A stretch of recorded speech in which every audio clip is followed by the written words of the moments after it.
I was just sitting in my bed, and I remembered something. And this is a story that I haven't shared on here, and I just felt like I needed to get up and I needed to tell it. Like, I ain't having time to put makeup on or prepare for this anyway, but it needs to be told, and it's for somebody. So in 2002, in January of that year, my biological father committed suicide on my birthday. Crushed me. In February, I lost custody of my daughter. In March, I lost my job. In April, I was about to be evicted from my apartment and lose my car. And I had not spoken to my parents or my family in like 6 months, and I was heavily addicted. In April, I also got pregnant from a one-time thing, and I didn't know what to do. But I remember thinking and having this overwhelming feeling like, this is not going to work. I can't have this baby. I can't even take care of myself. I've lost custody of the one child that I had.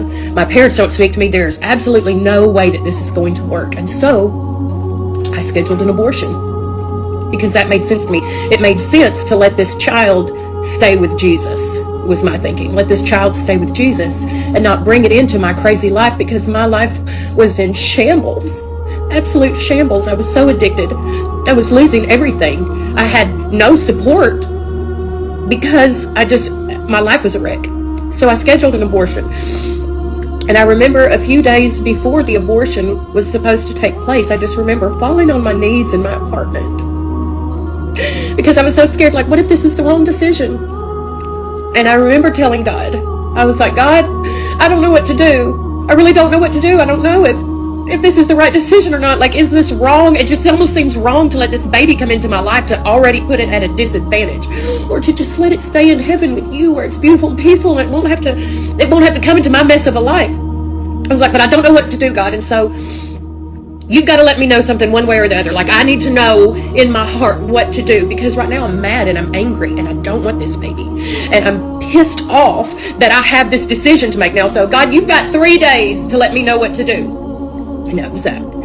And I was going to work at the country club for a golf tournament, and nobody knew I was pregnant there. Nobody knew that I was struggling with this. And so I would sit at my tent, and when people would come, I would give them their drinks, and we'd make small talk. And then when it would leave and I would have a moment to myself, I would just put napkins under my eyes and I would just start crying because I didn't know what to do. And then all of a sudden there's a guy that comes up, and he comes up to me, and I had worked for him a couple years ago and hadn't seen him in a couple years. And he walks up to me and he gets his beer, and he goes back to walk back to his golf cart, and he stops and he turns back around to come towards me, and then he stops and he goes back to his golf cart and he sits on it, and then he gets up from the golf cart and he comes over there to me and he says, Angela, I just had to tell you something. Like, I don't know if this is the right time or place to tell you this, and I almost didn't think about telling you because I just got a beer and I didn't want you to think that I don't know what I'm doing or that I'm being a hypocrite. He was just like, but I just had to let you know. He was like, I've really been praying for you lately. Like, you've just been on my heart.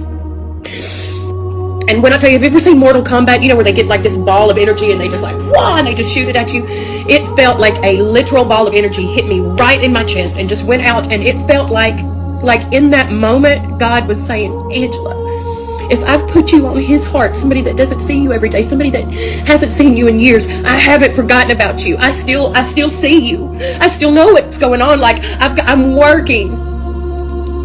Instantly, all the hate and all the fear and all the anger that I felt towards this baby was gone. And it was as if God was saying, Angela, when Moses stood at the Red Sea, he had no idea how he'd get across. He didn't know it was impossible. Like, he had no way to get across. His only option was me. Angela, this is your Red Sea. Your only option right now is me. If you'll just let me work and let me do something, I'll part this Red Sea. I'll get you and this baby across. And so I just looked at him, I started crying. I was like, you have no idea how perfect your timing was. You have no idea how bad I needed to hear this. I quit. I quit. That was it. I told the guy at the country club, like, I'm going home. And I remember I got in my car and I went and sat in the parking lot at Hibbett Sports, and I just wept. And I was like, okay, God, if we're going to have this baby, you need to prepare my parents' heart, because I'm absolutely terrified to tell them. Like, you just have to let them know, because if they freak out, I'm going to freak out. And I waited 3 days. And 3 days later, I drove up to my parents' house for the first time in 6 months or more.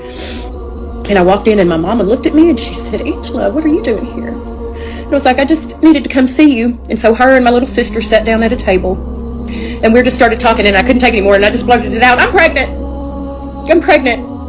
And my mom slaps the table, and she looks at my sister, and she said, what did I tell you? And my sister looked at me, and she said, Angela, 3 days ago, Mom was sitting in her room, and I heard her just like groaning and travailing and interceding for you. And she got up and she came into my room and she said, your sister's pregnant and she's thinking about not having this baby, and we've got to pray for them because God has a plan and a destiny for her and that baby, and she's thinking about ending that baby's life and we have to stop it. And she said, and we just started praying and praying. And it was at that moment that I was at the country club thinking about this abortion I'm going to have in 3 days. And at that moment when that guy Jody came up to me and he was just like, I've been praying for you. And when God was like, this is your Red Sea and I'm going to part it if you'll just let me. If you'll just let me take control of this situation, I can make it work.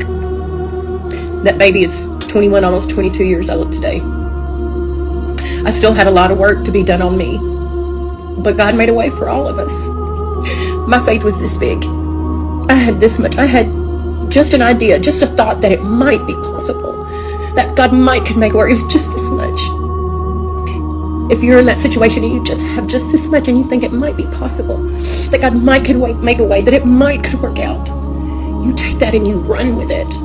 And you give him the opportunity to show up and show out in your life and just show you that he is a God of working the impossible. That's what he specializes in. If he'll do it for me, he can do it for you. I hope you guys are blessed, and I hope you have a wonderful, beautiful day.